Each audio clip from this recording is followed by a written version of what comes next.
Hi guys, welcome back to my channel. My name is Chloe and I am here to talk to you today about my cross-stitching addiction. This is my 13th Flosstube episode, so welcome back for everyone who has come back. It's lovely to have you all back again. I can't wait to talk to you in the comments. And a big hello to anyone that might be new. I hope that you like what you see here and that you can join me on my cross-stitching journey. So today is the 1st of September, which means so many great things. First up, it is the start of spring here in Australia, so all of the cold winter weather is going to blow on away and go visit someone else. And we're going to get nice weather to go for walks and go to the zoos and go to the beaches, and I'm very excited. The second thing, of course, is that it is the start of new life for all our animals, so all of our flowers are blooming, all of the eggs are hatching, all of the baby animals are just going to happen, and there's going to be an explosion of cute new life. So that's very, very exciting. I love that. So it is very, very apt that I'm doing Startup September to give life to my projects. So I'm going to have a whole bunch of new whips at the end of September. I will do a parade for you, I promise. So yeah, that's really, really exciting. I have a lot of things I want to start. So the first thing I'm going to be starting, because it's my birthday and I got this for my birthday a few years ago and it's my favorite movie, I'm going to be doing the Lion King kit. Sorry about the glare, it's not open yet. Isn't it pretty? I'm sure by now you can all guess who gave me this one. It is Flissy Fish Cross Stitcher. Because she's my best friend and she is amazing. You tell her about your dreams and she just makes them happen. She is just the best girl, like seriously. So yeah, I'm going to start this one today and I'm very, very excited. So I've decided that for me to consider a new start properly started, I'm going to be doing 1,000 stitches before I can move on to the next piece. So that's quite a bit. But it does mean that I'll be able to fit it into my extra credit runs and my yearly challenges for the School of Magical Stitches and Reading, Literature, rather, which is a group on Facebook that I am part of. And it's going to make it a lot easier to fit everything into the individual challenges rather than be like, okay, that one has 20 and that one's got 90 and that one's got 200 because it was easier. And it's just going to feel a lot better and drive up the points for the Wilderness Lodge. Always need more points. So I'm going to start that one. And then the other kit that I have that I really, really want to start this month, I don't know if I'll start it second, but we'll see, is my Mad Hatter's Tea Party from the Bothy Threads. So I just love the decoration in the tablecloth and all the bunting and the leaves. I think it's really, really cool. I might change the time on the clock. That doesn't read as afternoon tea time to me. I'd love some suggestions though. What time is afternoon tea time for you? I'm thinking like 2:45, maybe 3:30. I don't know. But this is really pretty. Look at the Ada that it comes with. This one is just 14 count, but it is hand dyed. And it comes with a ton of black threads. I have a cone of black threads, so I'll be fine no matter what happens. And then I'll have to work out how to frame it. I don't know, we'll see. But yeah, that one's really cool and really, really pretty and I love it. So we're gonna do that one. The other ones that I want to start are my house crests. So the first one that I want to do, of course, is Ravenclaw, because I am a hat stall and I fall directly between two houses. So I have Ravenclaw and I have Slytherin, because I'm wise and cunning. I guess that there are worse traits to be known for, right? It just means I'm smart and I can do things, sneaky things, even though my husband says I'm not sneaky. He says that I could never be sneaky, but I think he's wrong, because Slytherin happened. I don't know. So yeah, I'm gonna start with the Ravenclaw crest because one of my friends is also in that house. And I would like to start that with her. And then the next one I want to go to is the Slytherin crest. My girl Athena is already stitching this and it looks nuts. It's so stunning and I can't wait to get going on it. So I'm going to go do that one. And then Following that, I'm going to move on over to Gryffindor because I have the fabric. And it's actually the last piece I have fabric for that's not sort of kit. So I'm going to start that one, and then if I can find a nice pale yellow that's a little bit cloudy maybe, then I'll start up Hufflepuff. So I'm looking for fabrics for my Hufflepuff piece. I'm looking for a fabric for the Petal Fairy. If anyone has suggestions on that, that would be really, really great because I just don't know what to put with it. I'm also getting fabric for my secret project.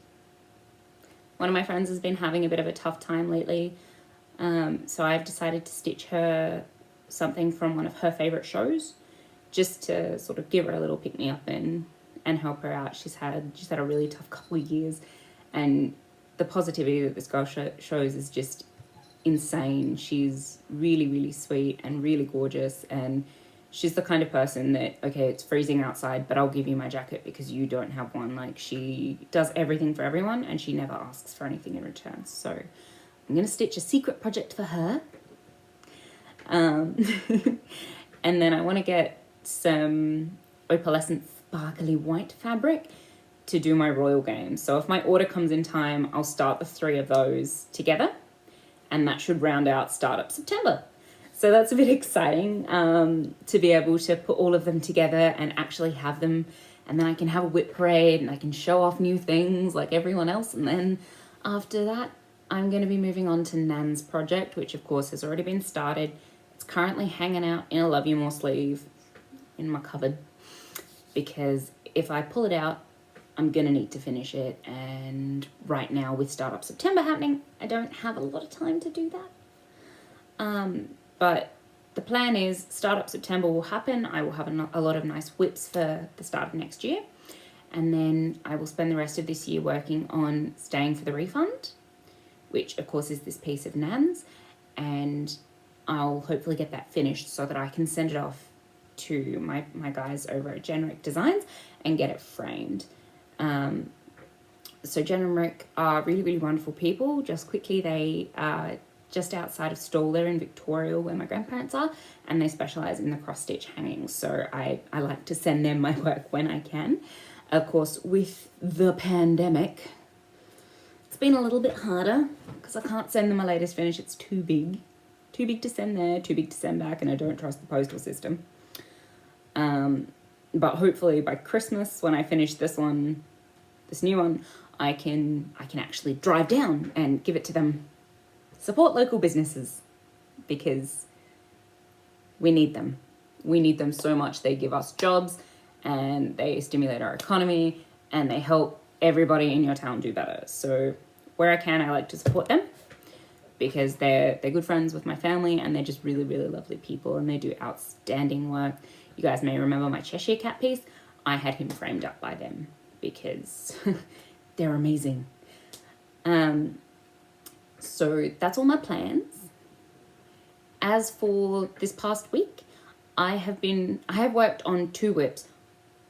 One was a gift, but I haven't given it yet, so I can't show it to you.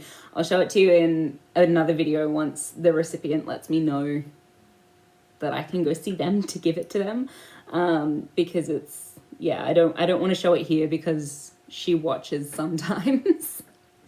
So yeah, I've got a secret mini project under wraps, just waiting to hand deliver that when COVID allows. But the other project I've been working on is the Trojan Rose. Now this is a kit I was gifted a long time ago, so I don't know the specifics. I know it's on 14 count Kit Ada because I started it way back when. But here she is. I love how much she's showing up on this fabric. Even though she's white on white, I didn't think it would show up at all, and I was really worried, but she's coming up great. So this week, I filled in this page down here and done all of the back stitching. Now, I have never done back stitching as I go before, so I'm a little bit worried that when I move it to do the top part, because obviously I'll need to move her down on the frame, that these will get stuck or pulled. So if anyone has suggestions on or advice on how to stop that happening, that would be great, because I really don't want to do it again. Backstitch is not my thing, although I am really happy with how the backstitch has come out. It's just brought out her legs really nicely, and it finishes off the flowers really, really well. So they're just kind of blops otherwise. But yeah, it's all coming out nicely. The middle of these daisies are going to be French knots. Not sure how I'll go with that. I am not good at them. Say not more, jeez. All right. So yeah, I'm going to work on this page now. So this side is a small page. It literally starts at the edge of the post and goes across, and then the rest of this is one page. So I do have multiple needle minders on here because I am a paper pattern person. So I use them to hold them on. So we've got my chocolate frog card needle minder from the Black Needle Society. And we have this tiny little yellow heart. I call it my lemon heart. It's cut so it reflects light really, really nicely. It's really cute. It's tiny. And I got that from Janet over at JK's Cross Stitching Supplies. She has an online shop, and whenever you buy from her, she makes sure she sends you a little needle minder just to kind of brighten your day. And it's really, really, really sweet. They're always really cute. The other one I've got from her is a little bonbon that sticks on, and I just love them because they're not huge, so they're really easy just to move around, and they don't hover over the pattern too much, which can be great. So yeah, that's my whip. And I think I'm doing the back stitching okay. I think. Back stitching is always something that I get really stuck with because I just don't know how I feel about it. I feel like I'm doing it wrong when I'm doing it, but then when I hold it up to show you guys, it looks right. So I'm gonna go with that and hope for the best.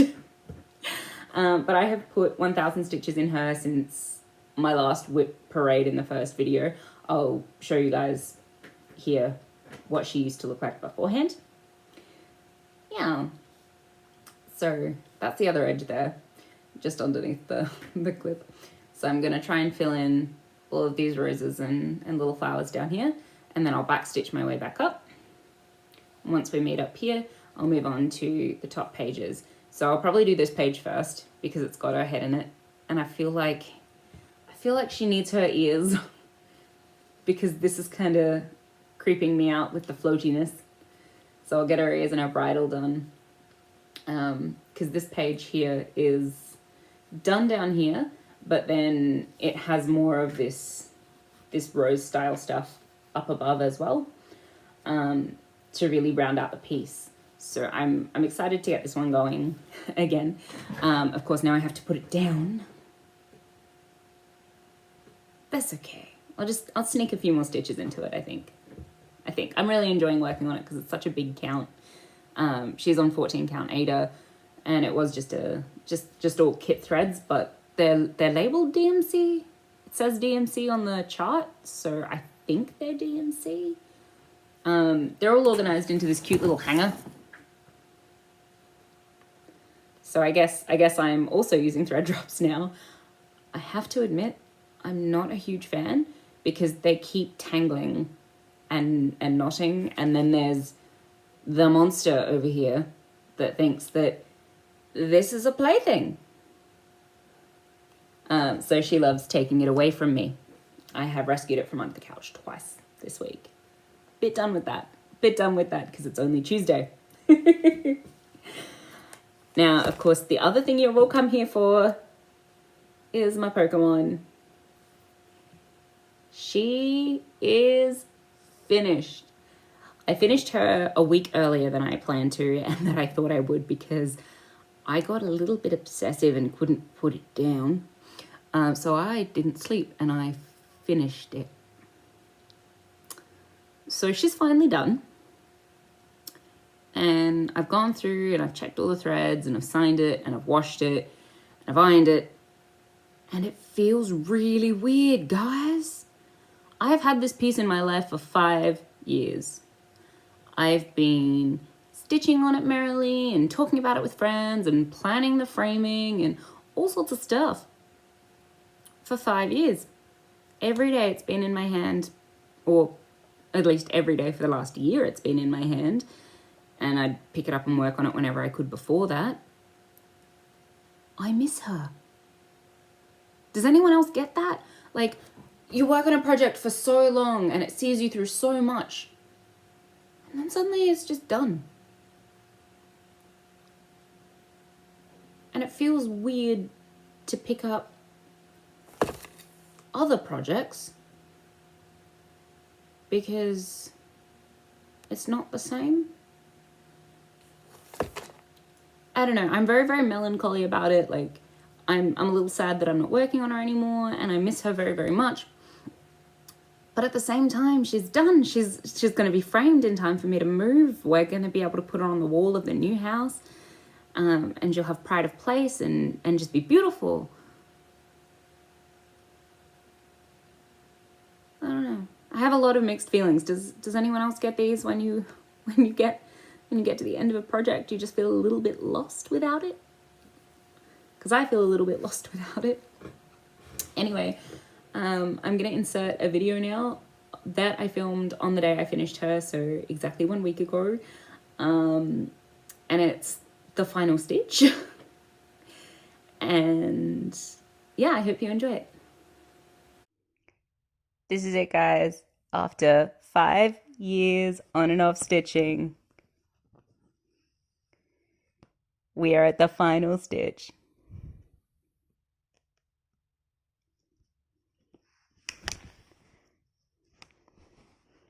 Which is hard to do one-handed, but that is okay.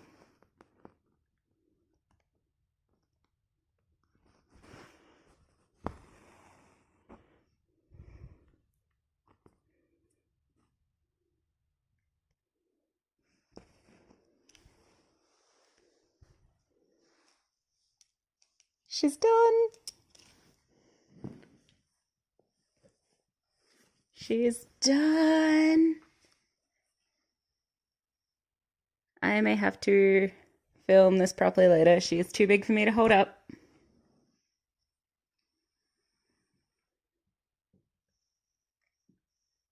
But she's complete. Thanks again to Dawn for sending in that thread.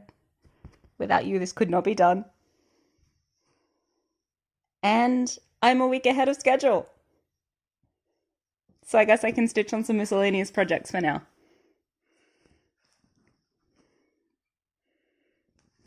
But she finished. I can't believe it's finished. I'm really happy, but also really sad. I'm gonna miss stitching on this project. It's been through so much with me.